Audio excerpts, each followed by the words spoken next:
एक जंगल में एक शेर रहता था। उसी जंगल में एक लोमड़ी भी रहती थी जो शेर की असिस्टेंट थी। लोमड़ी जंगल में जानवरों का पता लगाती थी और आकर उसकी सूचना शेर को दे देती थी। शेर बड़ा ही खूंखार और क्रूर था। वह आवश्यकता से अधिक जानवरों का शिकार करता था। शेर शिकार किए गए जानवरों में से कुछ को खा लेता था और पेट भरने पर बाकी जानवरों को वैसे ही छोड़ देता था। इस प्रकार आवश्यकता से अधिक जानवरों का शिकार होने से जंगल के सारे जानवर खत्म हो गए। अब शेर और लोमड़ी के भूखे मरने की नौबत आ गई।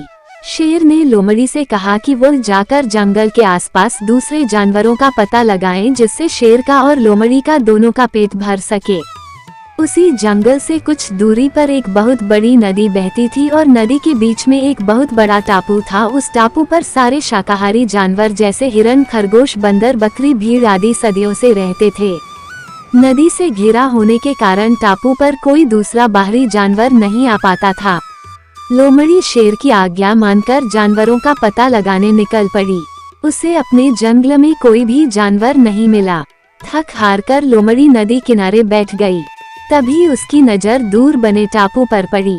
लोमड़ी ने सोचा अवश्य ही इस टापू पर कुछ जानवर रहते होंगे।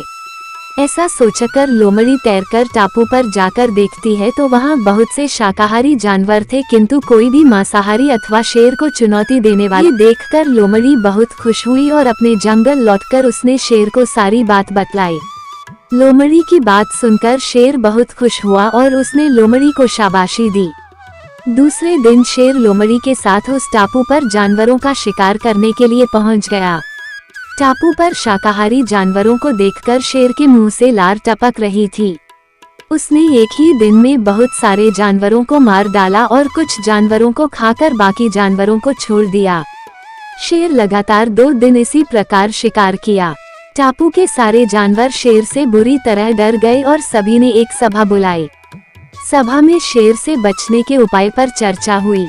सभी ने अपने अपने सुझाव दिए। सभा में एक बूढ़ा बंदर भी था जो अपनी बुद्धिमानी के लिए जाना जाता था। सारे जानवरों ने उस बूढ़े बंदर से सुझाव मांगा।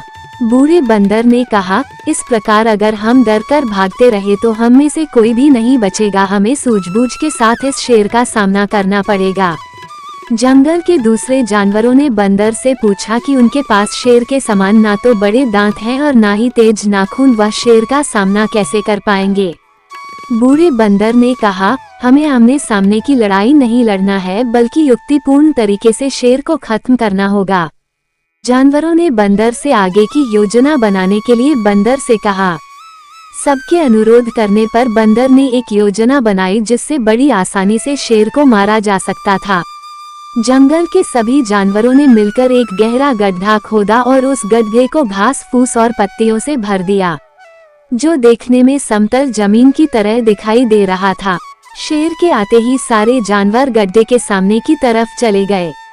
शेर ने जैसे ही जानवरों को देखा उसकी भूख जाग गई और वह जानवरों का शिकार करने के लिए उनकी तरफ भागा। जैसे ही शेर गड्ढे के ऊपर से निकला, घास फूस और पत्तियों के दब जाने से शेर गहरे गड्ढे में गिर गया।